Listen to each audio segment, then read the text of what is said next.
Sage Wanderer here, coming at you from my cabin down by the creek. So today I want to talk about what Donald Trump is planning to do in 2025. What is his agenda? Well, I took a little bit of a break after the election. I don't know about you, but I was worn out. There was a lot of stress leading up to that historic and landmark win by Donald Trump. Not only did he sweep all 7 of the battleground states, the Republicans gained an advantage and control of the Senate and retained control of the House of Representatives. With nearly all the numbers in, it's clear that Donald Trump has the mandate of the American people to make some radical changes in the way that our country is being operated. And so where I took some time off, it doesn't appear that Donald Trump took any time off at all, and has been hard at work in Mar-a-Lago with his transition team, which includes people like Tulsi Gabbard, Robert F. Kennedy Jr., Vivek Ramaswamy, and Elon Musk. And this has been a time of intense work by them and a cast of others who you probably don't know. They have made some decisions, they've named some cabinet posts, and we're starting to get a picture of what Donald Trump intends to do in 2025. Now, before I get started in this, I want to thank all of you who contribute to this channel financially. Thank you for helping me keep the lights on here in the cabin, in the woods, and buying me the time it takes to do all of this research. And even though I took some time off from producing and uploading videos, I did not take any time off from research. So I still have been working even though I haven't been uploading. And so Donald Trump and his transition team have been hard at work. One of the most surprising cabinet nominations that has come out so far is the Secretary of Defense.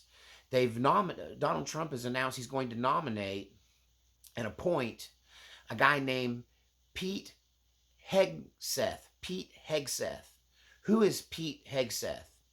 Well, if you're a watcher of Fox, the Fox News channel, then you might recognize him as a weekend contributor in the morning time on Fox.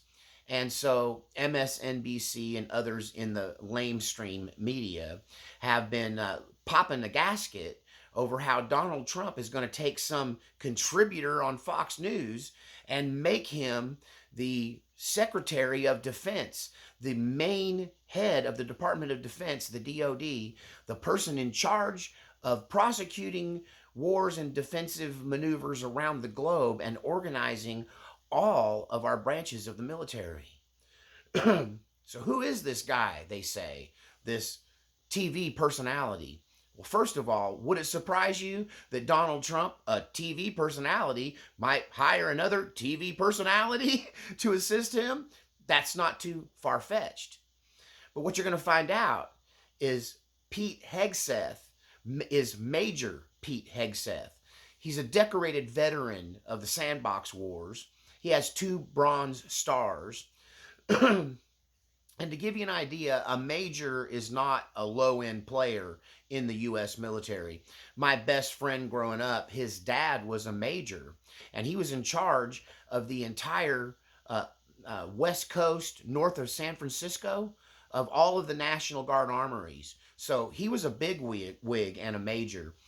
Also, Major Pete has 2 Ivy League degrees from 2 different Ivy League colleges. I believe, I'm guessing here, I think it's Princeton and Yale. So he's an accomplished man, an articulate speaker. But not only that, he was deeply involved in the military during our involvement in Afghanistan. And he's been one of the main voices speaking about these people being held accountable for turning a routine withdrawal from Afghanistan into such a botched operation that it took the militia, the Taliban militia, from a position of low equipment to being one of the most well-equipped armies in the Middle East, because we left millions and millions of dollars worth of equipment behind in that botched withdrawal from Afghanistan. I mean, it's military withdrawal 101, that you pull all the necessary equipment, all the civilians out first, and then you start to move out all of the infrastructure. You start to take down all of your equipment, load it up, put it on planes out, and the last people to leave are walking out backwards armed with rifles before they get onto the last plane out of town. But that is not how it happened. They sent the soldiers out first and left all the equipment behind, like the Taliban was just going to wait for us to get around to coming back for our stuff. So tens of thousands of rifles, millions of rounds of ammunition, Humvees, Bradley fighting vehicles, M1 Abrams tanks, and even F-16 airplanes, I believe, were amongst the list of equipment that was left behind in Afghanistan. And Major Pete, which I'm going to call him because Hegseth is a hard name to keep right. Major Pete is easy to remember. Ground control to Major Pete. That's actually how I remembered my friend's rank back in school, that he was a major, because I would call him Major Tom, even though his name wasn't Tom. I'd say I was Major Tom today. Ground control to Major. Never mind. I'm being silly. But yeah, Pete has been one of the biggest voices calling out for accountability. And one of the campaign promises that Donald Trump made is that these people that were in charge of this botched withdrawal from Afghanistan are going to be fired. And so he intends to fire you, whether you're a general, a colonel, a major. If you had anything to do with that botched withdrawal, if you had anything to do with that decision to leave all of that equipment behind and arm our enemies with it, then you need to be fired and your position vacated.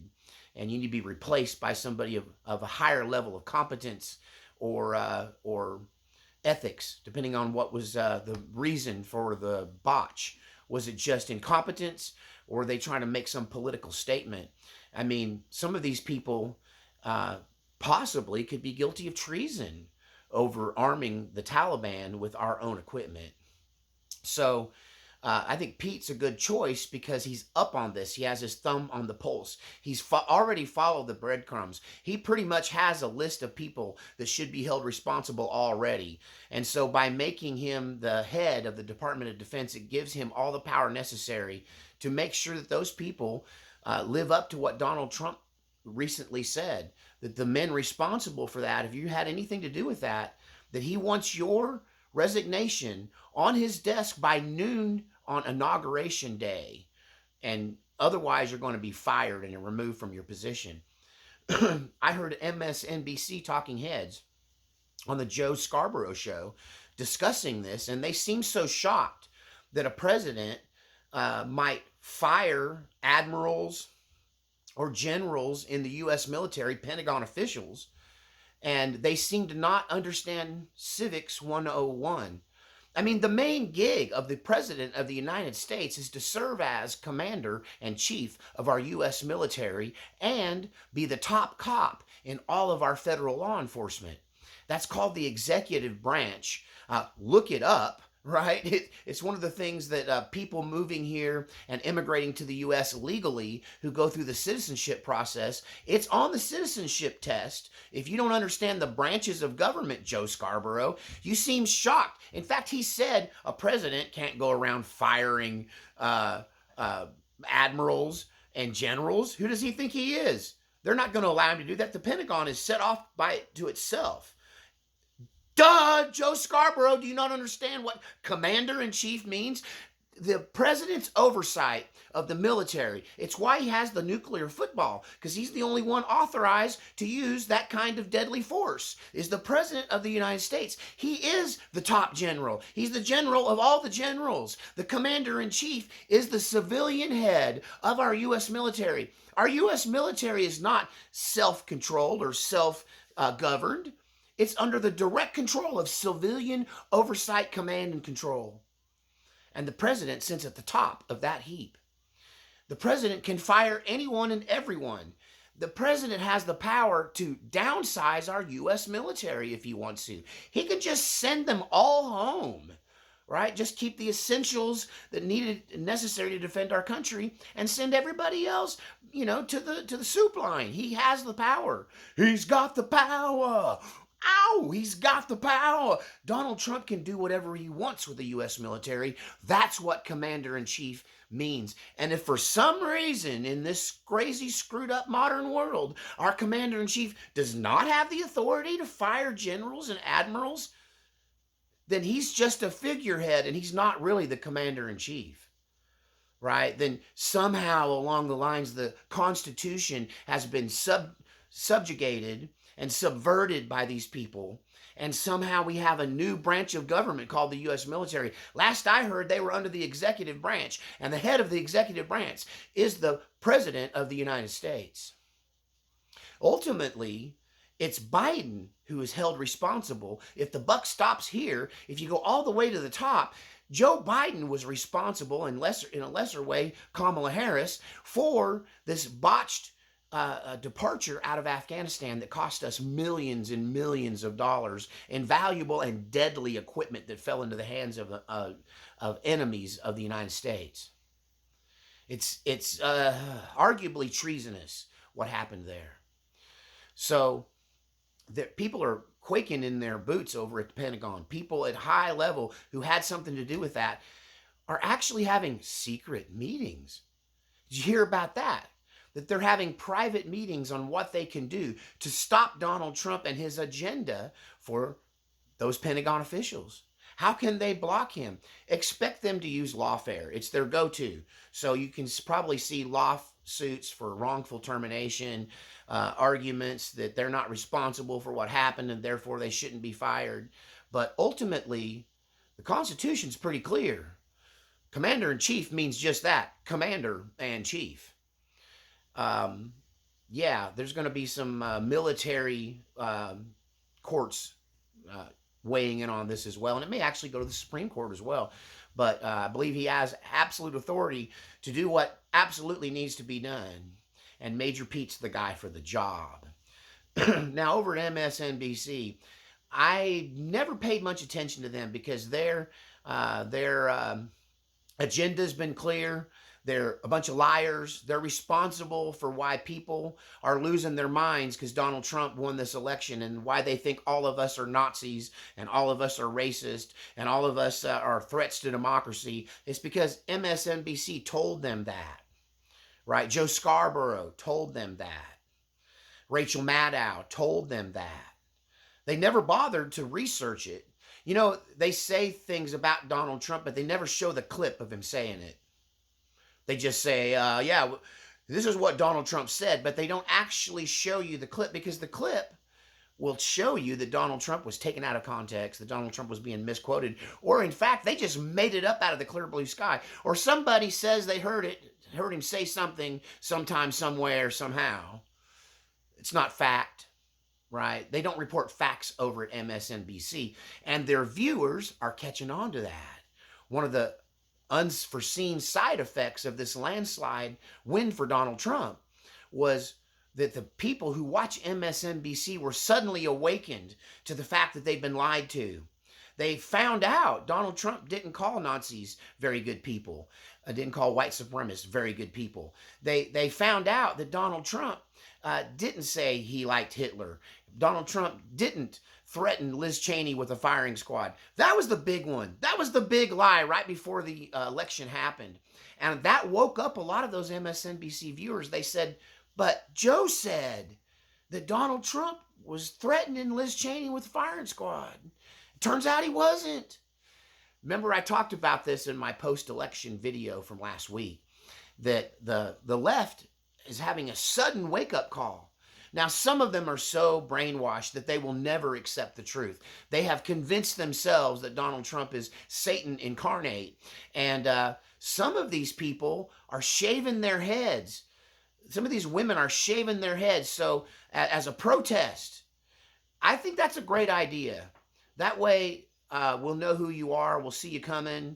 And none of my bros down at the brick in Shawnee will accidentally buy you a drink if you got a shaved head. That will give them a tip off, and they'll know not to bother with you and waste their time. So I think that's a great idea, ladies. If you want to protest Donald Trump, shave your head. It's a whole thing that deserves its own video.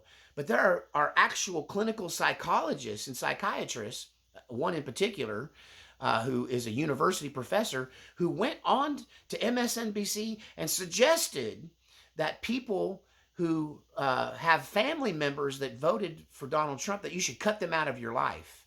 That you should cut out. There are women who are divorcing their husbands because their husbands support Donald Trump. What in the world is going on? What in the world is this? What in the world is this? Yeah, the level of Trump derangement syndrome is off the chain. But those people are beyond help, right? But other viewers who were just misled, who were lied to by MSNBC, are waking up, because MSNBC since election night has lost 52% of their prime time viewers. They didn't have great numbers already, and for them to lose half of their viewership just in the week since the election is something they cannot survive. They're running lower numbers than your middle of the road YouTuber does. I mean, they're still doing better than me. I'm a small channel. But yeah, Tim Pool is trouncing them, right? Joe Rogan is trouncing them. This election in so many ways was about people stepping away from the lies of the mainstream media and embracing the truth of doing their own research and listening to people who actually do research. You know, the people at MSNBC research nothing. They just promote lie after lie after lie. I don't even know if them people have a research or fact-checking department anymore. If they say it, you better believe it. And so many people got tricked. So many people got fooled. The election showed them, hey, I'm in the minority. I thought everybody knew Donald Trump was a Nazi. I thought everybody knew he was a dictator waiting to happen. And they got woke up to these lies, and they are leaving in droves. Where are they going? To Fox? I don't know. Are they finding their way to these podcasts where you can actually get the truth? Let's hope so. Let's hope this is a mass awakening of the American people. Now, there's another thing that's in the news right now, and what is going to be the role of Vivek Ramaswamy and Elon Musk. Well, a lot of people are talking about DOGE. It's a new DOGE, not DOGE, DOGE, Department of Government something. But they're supposed to research government waste and government overspending and government corruption in the financial statements. And whether or not they're going to make a new department for this, or whether these guys are just going to be consultants. I think the idea of two successful businessmen who are both known for doing more with less are going to get open access to government records and be able to look through these stacks and stacks and stacks of papers associated with our budget, our annual budget, which is off the charts. They're going to find stuff like the millions we spent on transgender studies in Pakistan, the billions we spent giving to Ukraine. And not only that, they're going to find out what Ukraine did with that money. That's going to be part of it as well. You know, did we just buy mansions for all of the rich oligarchs in Ukraine? Did we just buy mansions, or did we buy bullets? Where did our money go? Is this system overseas corrupt? Are people getting kickbacks in the U.S. government for the money that we're sending over there to Ukraine? I don't know. Will there be a deeper investigation into the allegations against the Biden family that they were already before Biden was president, when he was vice president, receiving kickbacks for the work that was being done in Ukraine and the money that was being spent out of the U.S. budget to prop up that government? And how much worse did it get once war broke out, once the invasion into Ukraine happened?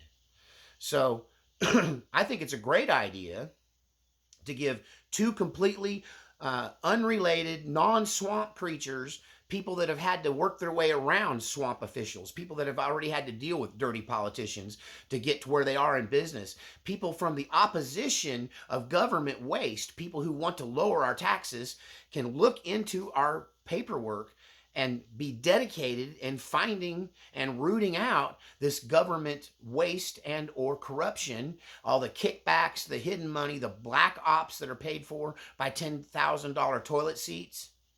Wait a minute. I got to tell you a quick story. So there's been a suspicion of mine for a long time that somebody, either Tim Pool or somebody that works for Tim Pool, watches this channel. So many times I make videos and then things I say pop up in Tim Pool's shows. To the point where one of my viewers, Craig, hey Craig, sorry for not responding to your email, to your message. I'm that friend who doesn't message you back till 2 weeks later. I just in my head so much. I got so much work going on. But even Craig, one of the viewers, pointed this out to me in a private message, that it looks like Tim Pool listens to your show. And then I got proof of it. If you recall, in my last video, the day after the election, when Donald Trump won this last time, I made a video, and in it, I was talking about this concept of government waste. And I said, it's going to be the end of $10,000 hammers in the U.S. government. After I made that video, I played it back and I went, why did I say $10,000 hammers? Because I was referencing a 2020, back when we actually had journalists who sought out these kind of things and researched them, uncovered government contracts for $10,000 toilet seats. And that they suggested in this corruption piece that they were doing, this anti-corruption piece, I believe it was 2020 or Nightline that was doing it. And it was kind of a big deal back in the 80s, right? That they'd found these $10,000 toilet seats. And it was obviously a way to funnel money and to cover it up with bad paperwork, to obscure the paperwork trail to some black ops or some government payoffs or kickbacks or some kind of corruption. And so it was $10,000 toilet seats. Why did I say $10,000 hammers? I don't know. I let it slide. I figured you got the point. I was like, they know what I mean. And then today, I'm watching Tim Pool, and one of his main contributors in his panel discussions says this. I'm going to try to get as close to a quote as I can. He says, I've heard these stories. It's been a while back and nothing recent about, like people are talking about the government having $10,000 hammers. Don't. I'm telling you, $10,000 hammers came out of my own goofy brain. For some reason, I said hammers instead of toilet seats. I do not believe that $10,000 hammers ever came anywhere but out of this mouth, right, during that rant a week ago. And it's proof that people at Tim Pool are watching my show and quoting me. Just give me credit, guys. If you're going to quote me, give me credit. All right, at least give me a shout out. Hey, Tim, love to be on the show. I did meet Tim Pool back in 2018 at a Patriot prayer rally in Portland, Oregon. And we had a brief but heated discussion. And I feel like I was responsible in some way for turning him from left of center to more center right, especially when it comes to his opinion of who Antifa was. At the time, he was dismissing them as just young, angry, misguided youth. And I informed him that Antifa was an organized communist insurgency that was planning on doing much bigger. This was before the 2020 Summer of Love, when they tore up our country and burned so many cities. And I told them they were planning on doing this. There's something coming. They're planning it. They're dangerous. And that communism is working. These Antifa communists are working hand in hand with the Democrat Party. I believe I'm the one. He acted like he was hearing it for the first time. And he disagreed with me. But over time, over the next year or so, he started to embrace that idea until it became maybe the catalyst for him moving from left of center to center right. And so I met him. And it wouldn't surprise me if he wasn't, or one of his people on the show, one of his researchers, weren't watching the channel. And if you are, give me a shout out, Tim Pool's guys, on your show. Just be like, hey, Sage, let me know you're listening. But I think that was proof. $10,000 hammers? Really? Okay. Well, I've rambled on enough. If you want to know what Donald Trump is planning, he made a very succinct speech back in 2023. I believe around the time he announced he was going to run again, and he started to get his agenda together. And there's clips of it being put out by Golden State Times, which is a YouTube channel, a legit journalist outlet. And They're showing some clips of it. You might be able to find the full speech. That was some time ago, but in it, he laid out a pretty well-defined agenda. He talks in that speech about finding out who was responsible for this debacle in Afghanistan. And he talks about pulling the funding of any hospital that actually does surgical or medical, surgical or pharmaceutical intervention to help gender reassignment. So any hospital that any doctor working with them or under them is involved in actually transitioning someone under the age of 18, that he will find out who those doctors and hospitals are, and he will that will cause them to be forfeited from their eligibility to accept Medicaid and Medicare. That he has that authority to pull them out of the Medicaid and Medicare program for engaging in sexual reassignment, gender reassignment on underaged clientele. So there's a lot to unpack, and it's a full agenda. If you really want to know what Donald Trump's agenda is, he told you in 2023 when he started this campaign in that speech. So look that up for yourself. And it's tough talk. It's tough talk. And I hope that they go through and fire a bunch of people. We hired Donald Trump in 2016 because his catchphrase was, "You're fired." And all of us wanted him to go in there with a golden machete and just go to hacking on the U.S. government's overreach and overspending and its gargantuan, overgrown size, and just start firing a bunch of people, not replacing them, just doing away with whole departments. Right? Vivek Ramaswamy ran on doing away with the Department of Education, doing away with a lot of government programs and trimming the fat. And now it looks like Donald Trump is putting him and Elon Musk in charge of doing this. And I hope they wade in there, and I hope "You're fired" is heard all over the governmental bureaucracies. I hope the pink slips go out en masse. In fact, I think you should invest in pink ink, because I imagine a bunch of them are coming. And if they're not, then once again, Donald Trump, you let us down, because you let us down last time. You didn't fire near enough people, not even close. Now you ran on firing people. You even said to Kamala Harris, the American people have told her she's fired. And if you want to present a new political dynamic in the world, if you want to prop up people for future success like Elon Musk, not Elon Musk, but Vivek Ramaswamy and I'm forgetting Vance, JD Vance. If you want to set up JD Vance for 2028, if you want to set up future generations of MAGA politicians, then you need to do what we sent you there to do, Donald. You, Mr. Trump, President Trump. I'm not trying to respect you, but I feel like I know you from all the coverage and years of watching you. I want you to go in there and fire people, and I'm not alone. We elected you so that you would go in there and fire the bureaucracy and downsize this overgrown, bloated government that we have in Washington, D.C. In that speech, he talks about moving these departments out of Washington, D.C. and into other parts of the country so they're not so closely intertwined in the swamp and in that political cesspool that is Washington, D.C. Get some more regular people from flyover country to run some of these departments. So I hope he follows through with it. There is an active movement within the government, within the bureaucracy, to try to stop him, to try to block him. There's going to be active movements within our own legislature and Senate to try to stop him and block him. But I hope he finds a way around it and exercises his authority and cuts down this bloated government and gives us something more streamlined and less politically charged. People who really love this country and want to make it a better place and care about the American people first. That is my honest prayer. All right. I hope you enjoyed today's program. Don't forget to support the channel with your thumbs up, your sharing, your subscribing, your comments, and your financial support through the links in the description below. And we'll see you next time from my cabin down by the creek.